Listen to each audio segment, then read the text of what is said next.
이사야 선지자는 주전 8세기에 남유다에서 활동했던 선지자입니다. 안으로는 부패하고 밖으로는 외침에 시달리던 시대에 남유다를 섬긴 선지자가 이사야입니다. 당시 북쪽의 북이스라엘은 아수리의 멸망을 당하고 사라져갔고 남유다도 얼마 지나지 않아 바벨론의 침략을 받아 포로로 잡혀가 나라가 폐허가 될 것을 알고 있었습니다. 그러나 이 모든 혼란과 절망의 한복판에서 이사야 선지자는 하나님께 희망과 격려의 메시지를 받아 전했습니다. 그래서 오늘 본문인데요, 오직 여호와를 앙망하는 자는 새 힘을 얻으리니 독수리가 날개치며 올라간 같을 것이요 다른 박질하여도 곤비하지 아니하겠고 걸어가도 피곤하지 아니하리로다. 좀 더 구체적으로 오늘 본문의 배경을 말씀드리면, 이사야 선지자는 주전 8세기 사람입니다. 그런데 150년 후인 주전 586년에 남유다가 바벨론의 멸망을 당해 포로로 잡혀갈 것을 예언하는 선지자였습니다. 그런데 지금 한 750년 정도 되는데요, 586년 부분에서 한 150년, 200년 후에 포로로 잡혀가 있는 이스라엘 백성들, 즉 미래를 오늘의 현실로 가져온 거예요. 이해를 이렇게 해야 합니다. 미래에 일어날 일들, 즉 포로로 잡혀가 있는 상황을 오늘로 가져와서 오늘 이야기를 전개해 가고 있는 거란 말입니다. 이러한 가정하에 고난 속에서 절망하고 있는 이스라엘 백성들에게 던진 희망과 위로의 메시지가 이사야 40장부터 끝장인 66장까지 이어지고 있습니다. 먼저 바벨론의 포로로 잡혀가 살면서 그들이 하나님께 어떠한 반응을 보일지 예언하는 내용이 27절에 기록되어 있습니다. 한번 보시겠습니다. 27절 보시면, 야곱아 어찌하여 내가 말하며 이스라엘아 내가 이르기를 내 길은 여호와께 숨겨졌으며 내 송사는 내 하나님에게서 벗어난다 하느냐. 아멘. 자, 이 말씀을 오늘의 단어로, 오늘의 용어로 가져오 볼게요. 그냥 쉽게 우리가 하는 말로 가져오 볼게요. 이스라엘 백성들이 하나님의 백성이라고 했지만 어떠한 상황에 처했어요? 바벨론의 포로로 잡혀가 있어요. 그 상황 가운데 뭐라고 이야기하냐면, 하나님은 나를 잊으셨다, 이렇게 얘기하는 겁니다. 하나님은 나를 기억지도 않으신다. 하나님은 나에게 관심이 없다. 하나님은 전혀 나에게 관심이 없다. 이 말은 하나님은 나를 사랑하시지 않는다, 이런 것입니다. 하나님은 나를 돌봐주시지 않는다. 하나님은, 내가 하나님 믿어도 하나님은 나에게 도움이 안 된다. 내 가정에 도움이 안 된다, 이런 뜻이죠. 또한 하나님은 나를 버리셨다. 내가 하나님 앞에 기도는 하는데 하나님은 내 기도를 들어주시지 않는다. 이런 표현이 오늘 27절의 표현이라는 것입니다. 오죽했으면 이런 말까지 할까 이해는 가지만, 그럼에도 불구하고 하나님께 이런 원망을 해서는 절대 안 됩니다. 그 이유를 두 가지를 들어서 말씀드릴게요. 오죽했으면 이런 원망을 할까, 여러분들도 해보셨을지도 모르겠습니다. 하지만 첫 번째, 하지 말아야 될 것은, 이유는 하나님이 싫어하시기 때문이에요. 하나님이 싫어하세요. 사람이 어떠한 상황 가운데 있든지 최악의 상황이라도 하나님 앞에 원망하는 자를 하나님은 좋아하신 적이 한 번도 없어요. 여러분, 하나님이 싫어하시는데 다른 방법이 없는 겁니다. 자, 여러분들에게 물을게요. 자, 여러분들 싫어하는 게 있고 모든 게 다 좋습니까? 아니면 싫어하는 게 있고 좋아하는 게 있습니까? 여러분들도 싫어하는 거 있어요, 없어요? 그러면 남이 얘기할 때 여러분들이 싫어하는 건 아무리 얘기해도 좋아져요, 안 좋아져요? 안 좋아지죠. 나는 그런 거 싫어. 나는 그렇게 살아가는 거 싫어. 나는 그런 방법 싫어. 싫으면 싫은 거예요. 여러분들도 싫은 게 있고 여러분들도 원치 않는 게 있는데 여러분들도 바뀌지 않는데 어떻게 하나님을 바꾸려고 그래요? 하나님이 싫어해요. 하나님이 싫어하시는 건 어쩔 수 없는 거예요. 하나님 마음이에요. 어떠한 상황에서도 하나님 앞에 원망하는 것을 하나님 기뻐하신 적이 없어요. 하나님께서 욥을 기뻐하신 것은 그 많은 고난 속에서도 욥이 함부로 하나님을 원망하지 않고 하나님께 예배하며 하나님이 어떠한 분인지 묵상했기 때문입니다. 그리고 자기를 비난하는 친구들 앞에서도 자기의 의로움을 내세우는 것 자체를 하나님이 나중에 책망하시기는 하지만 그 상황에서도 하나님을 원망하고 죽으라고 했지만 그렇지 않아요. 하나님을 절대 원망하지 않아요. 이스라엘 백성들이 광야 생활하면서 하나님을 원망한 것도 10분 이해가 갑니다. 그 어려운 광야 생활을 가는데 3일 동안 물을 못 먹었으니 얼마나 힘들겠어요. 우리가 하루 물을 안 마셔도 얼마나 힘듭니까? 근데 3일 동안 물을 안 마셨으니 원망할 만해요. 그러나 하나님은 그것도 기뻐하지 않으세요. 절대 기뻐하지 않으세요. 우리가 원망하는 것을 싫어하시는 또 하나의 이유는, 두 번째는 우리가 하나님을 잘 모르고 있다라고 하는 인식 때문입니다. 하나님은 그게 답답하신 것입니다. 하나님 비록 여러분들의 삶을 어렵게 만들어 가실 수 있지만 여러분들을 향한 미래를 계획하고 계시고 때로는 그걸 통해서 하나님이 여러분들을 연단하고 계시고 단련하고 계십니다. 그런데 하나님은 우리가 하나님이 어떠한 분인지 알기를 원하시는데 우리가 하나님을 모르니까 하나님은 기뻐하시지 않는 것이죠. 그러므로 우리는 힘써 여호와를 알아야 합니다. 여호와를 아는 것이 신앙의 기초요, 여호와를 아는 것이 신앙의 기본입니다. 교회를 아는 것이 신앙의 기초가 아니에요. 하나님을 아는 것이 신앙의 기초요, 우리를 구원하신 예수 그리스도를 아는 것이 신앙의 기본입니다. 여호와를 기뻐하는 것이 우리의 힘입니다. 그래서 자신의 처지를 비관하고 하나님께 27절에서 이렇게 원망하는 이스라엘 백성들에게 하나님은 그 다음으로 자신이 누구인가를 계시해 주고 계시는 본문이 28절과 29절입니다. 한번 보시죠. 너는 알지 못하였느냐? 듣지 못하였느냐? 영원하신 하나님 여호와 땅끝까지 창조하신 이는 피곤하지 않으시며 곤비하지 않으시며 명철이 한이 없으시며 피곤한 자에게는 능력을 주시며 무능한 자에게는 힘을 더하시나니. 아멘. 너는 알지 못하였느냐? 이러한 본문이 오늘 본문 28절에만 나와 있는 것이 아니라 바로 그 전인 21절에도 또 한번 나와 있는 것을 보게 됩니다. 즉 하나님께서 이스라엘 백성들에게 요구하시는 것은 무엇이냐면 어찌하여 너는 나를 모르느냐 하는 것이죠. 그래서 하나님께서 이렇게 원망하는 이스라엘 백성들에게 자신을 계시하시는데 먼저는 나는 하늘과 땅, 천지를 창조한 하나님임을 말씀합니다. 하늘과 땅을 창조한 하나님이 무엇인들 못하겠습니까? 그리고 나는 명철이 한이 없는 전지하신 하나님이다라고 말씀을 합니다. 그리고 나는 무능한 자에게 힘을 더하시는, 피곤한 자에게 힘을 주시는 전능하신 하나님이라고 말씀하는 본문이 여기에 나와 있습니다. 사랑하는 성도 여러분, 삶이 힘들어 금방이라도 포기하고 싶어질 때가 있습니다. 사방이 꽉 막히고 그리고 미래가 암울해 보일 때도 있습니다. 자, 그 정도는 아닐지라도 정지된 삶을 사시는 분들에게, 그리고 인생의 전성기를 지나 이전보다 퇴보하고 있다고 생각하는 분들에게, 그리고 또는 지금은 괜찮다 할지라도 중단 없는 전진을 소망하는 모든 분들에게 이 이사야 40장 31절의 말씀, 이 말씀은 하나님의 놀라운 약속의 말씀이 될 줄로 믿습니다. 이 하나님의 약속의 말씀 속에는 세 가지의 약속이 있습니다. 첫 번째는 하나님께서 우리를 날게 하신다는 것입니다. 따라서 하겠습니다. 하나님은 우리를 날게 하신다. 여러분 혹시 날아보신 적 있으세요? 뭐 비행기를 타고 갔으면 날아봤겠죠. 그 종이 비행기처럼 날아가는 패러글라이딩, 그런 거 타신 분들, 군대에서 혹시 공수부대를 나와서 혹이라도 낙하산을 타신 분들 날아봤겠죠. 그러나 그런 날아봄 말고 우리가 하늘로 올라가는, 뭐 날개를 달고 올라가는 것을 얘기하지 않아요. 여기서 살다 보면 나는 것만이 해결책이라는 것을 알게 됩니다.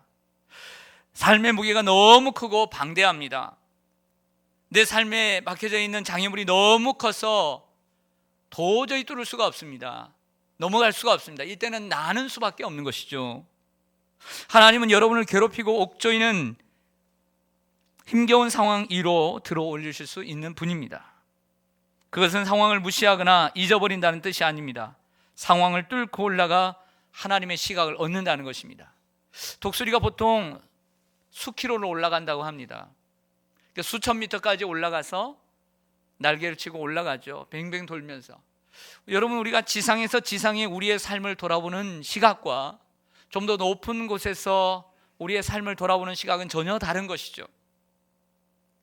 여러분들이 바둑을 두고 장기를 두는 시각과 그리고 멀리서 제3자 입장에서 그것을 보는 시각은 달라지는 것이죠. 하나님께서 여러분들을 높이 올리시고 날게 하신 이유는 저 높은 곳에 올라가 하나님의 시각으로 여러분들의 삶을 보시기를 원하시기 때문입니다. 높이 올라가면 세상을 보는 관점이 달라지듯이 하나님께서 여러분을 날게 하실 때의 삶의 문제들이 훨씬 다르게 보일 것입니다. 하나님께서 여러분을 높은 곳으로 날게 하시겠다고 약속하십니다. 구약의 성경 가운데 하박국이라고 하는 책이 있습니다. 하박국이 생각이 났습니다. 오늘 말씀을 묵상하다 보니까 하박국이 생각이 났는데, 하박국은 이사야처럼 선지자의 이름입니다. 구약의 성경의 책들은 대부분 선지자의 이름을 그대로 가져왔습니다.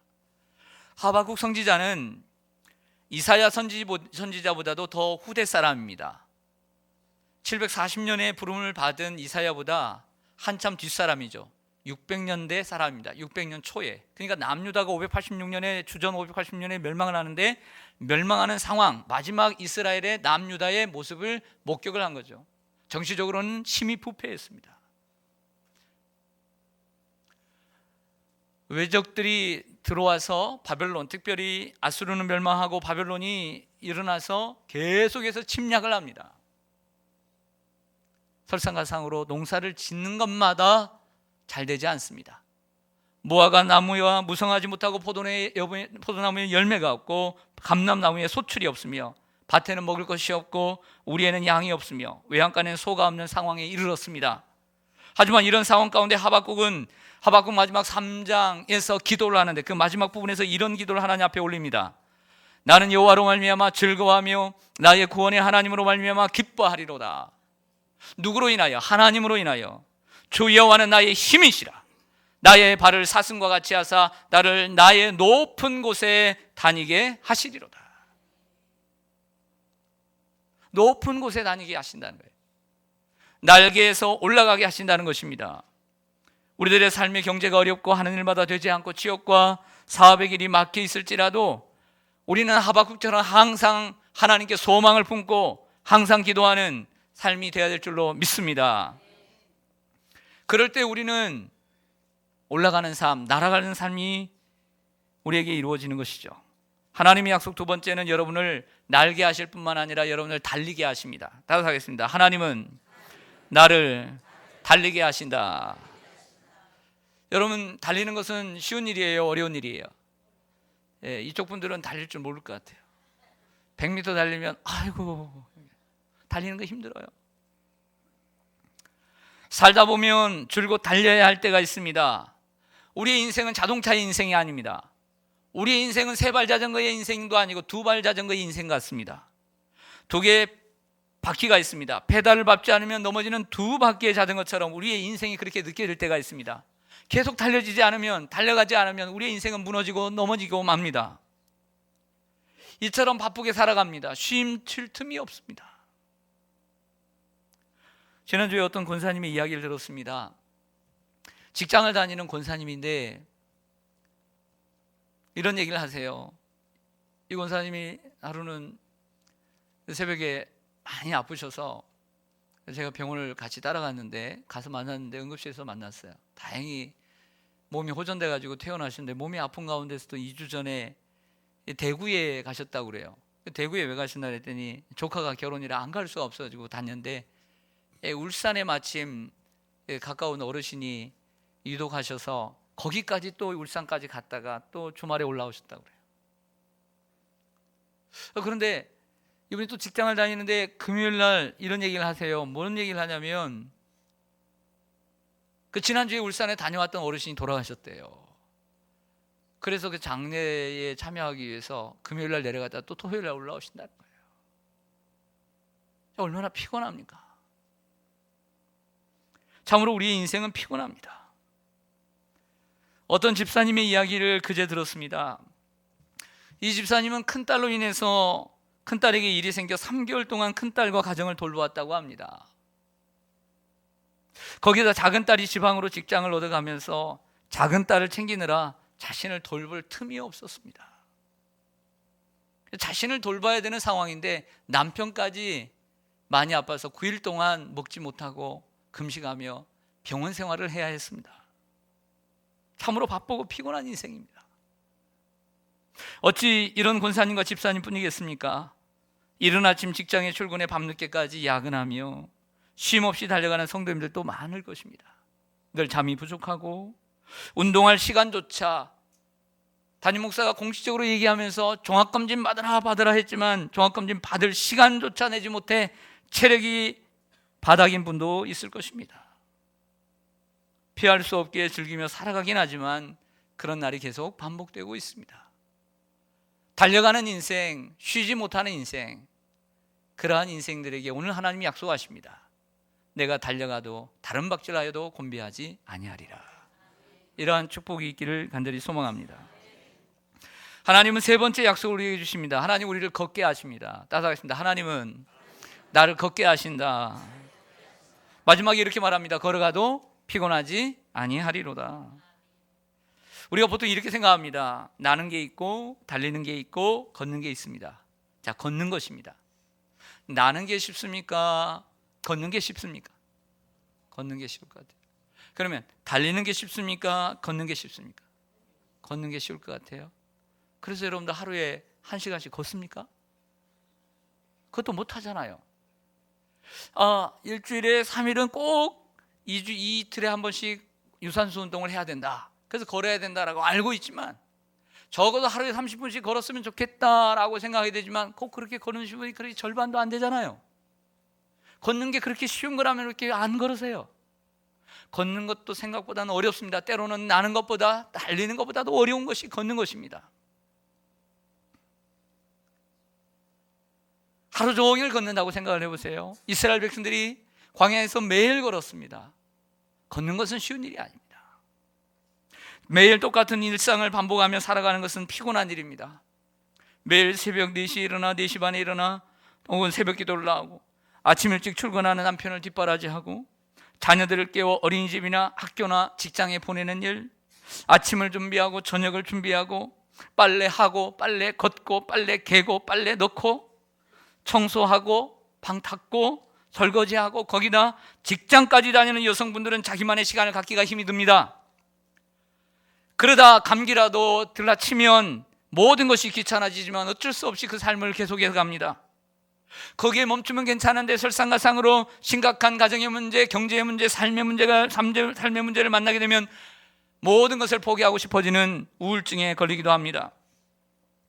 열심히 살아왔는데 남편은 말을 안 듣고 자녀들은 잘 되지 않고 그것 바라보고 왔는데 삶의 보람을 느끼지 못할 때 삶의 회의를 느끼게 되는 것입니다.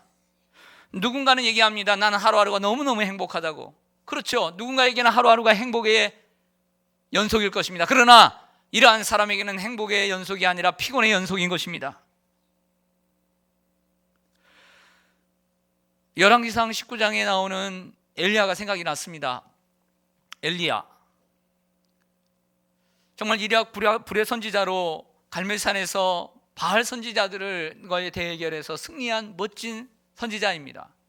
하지만 승리하고 돌아오는 길에 아합 왕의 아내인 이세벨이 내일 이맘때에 네가 바알 선지자를 죽인 것처럼 내가 너의 목숨을 취하리라, 이 말을 누군가에게 전해 들었습니다. 그 한마디에 엄에 기죽어 기가 죽은 그가 광야로 들어가서 로뎀나무 아래에서 죽기를 구했습니다. 하나님, 내가 죽기를 원합니다. 이렇게 말했습니다. 하나님은 이러한 엘리야를 나무라지 않으시고 치유해 주셨습니다. 하나님은 그에게 필요한 것이 무엇인 줄 알았습니다. 그에게 필요한 것은 쉼이었고 그리고 육체적인 건강이었습니다. 잘 먹고 잘 쉬게 하셨습니다. 먹을 것을 주시고 위로해 주셨습니다. 그러자 힘을 얻은 엘리야가 힘을 얻어 40주 40야를 쉬지 않고 밤낮으로 40일 동안 걸어 하나님의 산 호렙에 갔다고 말씀합니다. 엘리야는 그 산 호렙에 가서 호렙산에 가서 하나님의 세미한 음성을 다시 듣게 되었고 멈출 것 같은 그의 인생이 하나님이 주시는 새로운 비전과 꿈과 그 소망을 가지고 세 가지의 사명을 가지고 중단 없는 전진하는 삶을 살다가 그렇게 죽어갈 수밖에 없는 인생이 죽음을 보지 않고 에녹 다음으로 두 번째로 하늘로 승천한 주인공이 되었습니다. 중단 없는 전진, 중단 없는 삶은 이처럼 하나님께 새로운 비전을 받아 나아가는 것입니다. 달려가는 것입니다. 걸어가는 것입니다. 할렐루야. 어떤 사람이 성공한 사람이냐면 삶을 살아가면서 가난과 어려움 역경 속에서도 꿈을 잃지 않는 사람이 성공을 해요. 그런데 이 꿈이라는 것이 어느 정도 꿈은 있다면 우리의 연약함을 감추어주고 우리의 속에 숨겨져 있는 능력들을 발휘하게 돼요. 그래서 그 목표를 확실하게 이루게 됩니다. 그 사람이 세상적으로 성공했다라고 보여지는 것이죠. 그런데 여기서 끝나면 그 인생 끝나는 것입니다. 인생이란 거기서 멈춰서는 안 되는 거예요. 또 다른 새로운 목표, 새로운 비전을 잡아야 다시 올라가는 중단 없는 전진의 삶을 살게 되는 것입니다. 할렐루야. 이러한 삶을 살아야 돼요. 세상적으로 똑똑한 사람들은 이렇게 살아가요. 하지만 우리에게는 그것보다 더 우선하는 하나님의 비전이 있어야 돼요.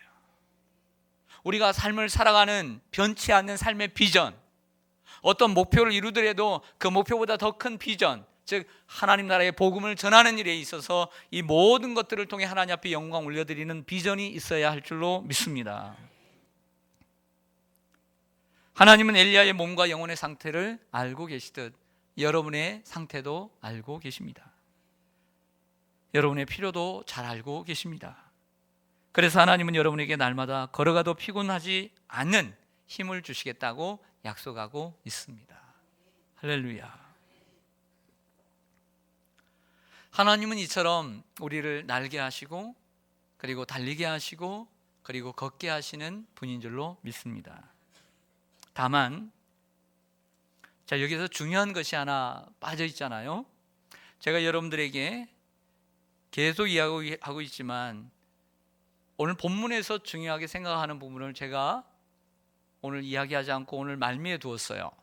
그것은 뭐냐면 이처럼 우리가 우리의 인생을 달리게 하고 날게 하고 걷게 하는 중요한 원동력이 무엇이냐는 거죠. 오늘 제가 이것을 오늘 뒤로 말미에 두었습니다. 그것은 오늘 설교의 제목처럼 오직 여호와를 앙망하는 삶을 사는 것이죠. 따라서 하겠습니다. 오직 여호와를 앙망하자. 31절 외우시는 분들은 외우시고 그리고 잘 못 오신 분은 보고 읽으시며 우리 함께 읽겠습니다. 시작. 오직 여호와를 앙망하는 자는 새 힘을 얻으리니 독수리가 날개치며 올라간 같을 것이요 다른 박질하여도 곤비하지 아니하고 걸어가도 피곤하지 아니하리로다. 아멘. 쉽게 외울 수 있는 듯 보이지만 글자 토시 하나 외우기 쉽지가 않은 본문입니다. 이런 말씀을 저는 여러분들이 암송하기를 원합니다. 기도할 때도 사용하고 여러분들이 힘들 때도 사용하고 항상 주님을 묵상하며 이 말씀을 묵상하게 되기를 간절히 소망합니다. 오늘 이 31절에 나오는 하나님의 이 놀라운 축복의 약속, 이 여호와를 앙망하는 것이야말로 중단 없는 전진을 위한 비결인 것이죠. 먼저는 오직이라는 단어입니다. 오직이라는 말은 only입니다. 즉 여러 개 중에 하나가 아닙니다. 즉 내가 의지하고 나의 힘이 있을 곳, 이것도 의지하고 저것도 의지하고 이것도 의지하다가 그 중에 하나님도 의지하는 그것들 중에 하나를 얘기하는 것이 아닙니다. 오직 하나님, 오직 하나님을 바라보는 것, 앙망하는 것, 이것이 바로 힘을 얻고 중단 없는 삶을 살아가는 길인 줄로 믿습니다. 오직 하나님을 바라보며 앙망하는 것, 이것입니다. 집중이 필요합니다. 오늘 오직이라고 하는 단어와 연관된 우리의 능력은 무엇이냐면 집중력이라는 거예요. 집중력. 따라하겠습니다. 집중력. 여러분들 공부할 때 필요한 게 뭐예요? 집중. 여러분들 아이들이 집안에서 3시간, 4시간 공부했다고 하십시다. 근데 이것도 했다가 저것도 했다가 여자친구 생각도 했다가 게임도 했다가 그러면 좋아요, 안 좋아요? 단 1시간이라도 뭐 해야 돼요? 집중해야 돼. 집중. 아이들 요즘 도시락도 안 사주지만 그 비싼 그 밥값 주면서 밥값 내잖아요. 얼마나 비싸요 요즘. 그 내서 갔는데 애가 하루 종일 7시간 8시간 강의를 수업을 듣는데 그 시간 어떻게 해야 돼요? 집중해야 돼. 집중할 때 아이가 중간이라도 따라가는 거예요. 집중만 잘해도 돼요. 집중. 저는 예배도 그래요. 예배도 설교도 그래요. 집중만 잘하면 신앙이 성장한다고 믿습니다. 집중하는 거예요. 집중. 어떻게 듣느냐가 중요한 거예요. 집중. 두 번째는 앙망이라는 단어입니다. 오직 여호와를 앙망한다 했습니다. 여호와를 앙망한다는 것은 고개를 들어 우러러 바라본다는 것입니다. 하나님을 바라보는 것입니다. 어떻게 해요? 예배와 기도를 통해, 찬송을 통해 하나님의 말씀을 묵상하고 기도를 통해서 하나님 앞에 나아가는 것입니다. 그리고 하나님과 교제를 나누며 그 속에서 하나님이 주시는 하나님의 임재 안에 오랫동안 머물러 있는 것입니다. 그러면 하나님이 새 힘을 주십니다. 여기에 필요한 우리의 능력은 인내력이라는 거예요. 인내력. 따라서 하겠습니다. 인내력. 여러분, 집중도 아이들 공부할 때 집중 30분 해야 되겠어요? 아니면 3시간 해야 되겠어요? 3시간 하면 좋겠죠? 좋아요, 안 좋아요? 좋지요? 3분 집중했다고. 엄마 나 금세 들어갔다가 공부 금방 하고 나와서 나 열심히 집중하고 왔다고. 그래 됩니까? 안 돼요. 요즘 애들 책을 보세요. 복잡해서 어려워서 보지도 못해요. 애들의 수준이 옛날 우리의 수준이 달라요. 읽기도 힘들어요. 이해도 힘들어요. 그런 책들을 공부해요. 근데 조금 천재도 아닌 그 애들이 조금 집중해서 되겠습니까? 신앙도 마찬가지예요. 삶도 마찬가지예요. 집중하되 인내력을 가지고 오랫동안 집중해야 돼요. 할렐루야. 하나님의 능력은 내가 한순간 조금 의지한다고 하나님이 주시는 게 아니에요. 하나님을 깊이 묵상하고 하나님과의 교제의 통로인 말씀과 기도와 찬송 속에 오랫동안 머물러 있으면서 하나님의 임재를 오랫동안 경험하고 있어야 되는 거예요. 그래야 하나님의 능력과 새 힘이 임하는 줄로 믿습니다. 항상 모든 것은 시간과 정비례하는 거예요. 한 번 기도하고 몇 번 기도하고 몇 달 기도하고 응답이 없다고 포기하지 말고 계속 기도하시길 바랍니다. 일할 때도 오늘 말씀 붙잡고 기도하고, 공부할 때도 말씀 붙잡고 기도하고, 운전할 때도 기도하시는 여러분 되시기를 간절히 소망합니다. 저는 어릴 때 동양 타이어표 검정 고무신을 신었습니다. 너무나 처음 장에서 사오시는 엄마, 남이 안 볼 때는 너무나 달아질까 봐 아까워서 맨발로 학교를 갔습니다. 그런데 이 고무신이 오래오래 신으면 이제 달아집니다. 그럼 발이 아파요. 그리고 나니 찢어집니다. 처음에는 찢어져도 꼬매서 신습니다. 그렇게 아꼈어요. 근데 나중에는 이제 버리게 됩니다. 버리게 될 때는 이제 어떤 장난을 치냐면 집에 있는 돋보기를 가져옵니다. 나가서 이 고무신을 탁 놓고 돋보기를 놓고 이제 태양이 여기 있나 저기 있나 잘 봐야 됩니다. 태양의 방향에 따라서 돋보기의 방향을 달라지는 거예요. 그래서 이 삼박자가 딱 잘 맞아야 됩니다. 그래서 고무신을 태우는 놀이를 하죠. 이 돋보기를 가지고 태양에 비추어서 비추는데 중요한 건 첫 번째 관점은 집중력이에요. 이 태양이 돋보기를 통해서 점점점 이 프리즘이 아주 강력하게 하나의 광선처럼 집중될 때 되는 거예요, 이게. 그리고 두 번째는 힘들다고 오래 안 있으면 안 돼요. 인내력이 필요해요. 꼭 붙잡고 있어야 시간이 지나면 지날수록 거기서 연기가 피어오르기 시작해요. 그 희열, 그 구멍이 뻥 났을 때 그 희열 느껴본 사람, 해본 사람만이 아는 거예요. 고무신을 태우는 것도 집중력과 인내력이 필요한 거예요. 우리의 삶의 문제는 고무신이에요. 우리는 돋보기예요. 그러나 우리의 능력은 저 태양이신 하나님이세요. 하나님께 우리의 초점을 맞추고 우리의 삶의 문제에 집중하고 그리고 인내심을 갖고 날 때 우리의 삶의 문제가 해결되는 것이죠. 여호와를 앙망하는 것은 그와 같다는 것입니다. 세 번째는 오직 여호와를 앙망한다 그랬습니다. 그러면 너희가 뭘 얻으리니? 새 힘을 얻으리니 라고 말하고 있습니다. 여기서 새 힘을 얻는다는 말은 본래 그 원문의 뜻이 맞바꾼다는 것입니다. 체인지한다는 뜻입니다.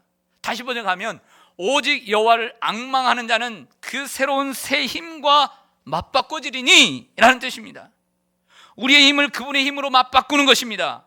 우리의 소형 건전지를 꺼내고 그분의 발전기에 접속시키는 것입니다. 여러분의 연약함을 하나님의 힘으로 맞바꾸시기를 바랍니다. 날마다 그분 앞에 시간을 보내시기를 바랍니다.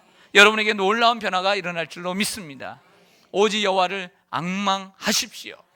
계속 여호와를 앙망할 때마다 우리의 삶의 목표가 끝나고 때로는 어떤 목표가 이루어져서 중단되는 순간에도 우리는 계속해서 중단 없는 전진을 이루어갈 수 있는 것이죠. 여러분은 많은 문제 앞에서 쓰러지지 않고 그분의 문제 일을 날게 될 줄로 믿습니다. 독수리가 날개치며 올라감 같을 줄로 믿습니다. 제가 하늘산 기도원을 옛날에 휴가 때마다 꼭 올라갔는데, 하늘산 기도원에 올라가면 이제 금요 찬양이 정말 클라이막스인데 일부를 12시까지 하고 그리고 새벽 4시까지 또 합니다. 찬양팀이 참 잘해요. 율동도 잘하고요. 거기 옛날 하늘산 기도원 목사님 누구였죠? 이천성 목사님인가요? 이천성 목사님 아드님이 그렇게 하고 있는데, 거기에 이제 주께 가오니 독수리 날개치며 그 노래 율동을 하는 친구가 있어요. 아주 잘해요, 애들이. 근데 그 어린 꼬마가 지금 보니까 트와이스의 누구죠? 독수리 춤추는 게 있습니다. 이름이 생각이 안 나는데, 그 독수리 춤을 얼마나 잘 추는지요. 주께 가오니를 좀 빠른 템포로 해가지고 영상을 쳐보세요. 유튜브에 독수리 춤 이렇게 치면 나옵니다. 이거 성가대복을 건데 아주 멋있어요. 제가 보여드리려다가 또 싫어하실 분들이 계실까봐. 그 독수리가 얼마나 올라가는데 머리가 길어요. 올라갔다 내려갔다 올라갔다 내려갔다. 와, 정말 여러분들도. 근데 걔가 트와이스의 멤버가 됐더라고요. 벌써 커가지고. 여러분, 여호와를 앙망하시기를 바랍니다. 독수리처럼 날개치며 올라가게 될 줄로 믿습니다. 다른 박질하여도 곤비하지 않을 것입니다. 걸어가도 피곤하지 않을 것입니다. 이러한 한 말씀이라도 꼭 굳게 붙잡는 게 필요해요. 하나님께서 이 말씀 여러분에게 마음속에 새겨주시기를 간절히 소망합니다. 기도하겠습니다.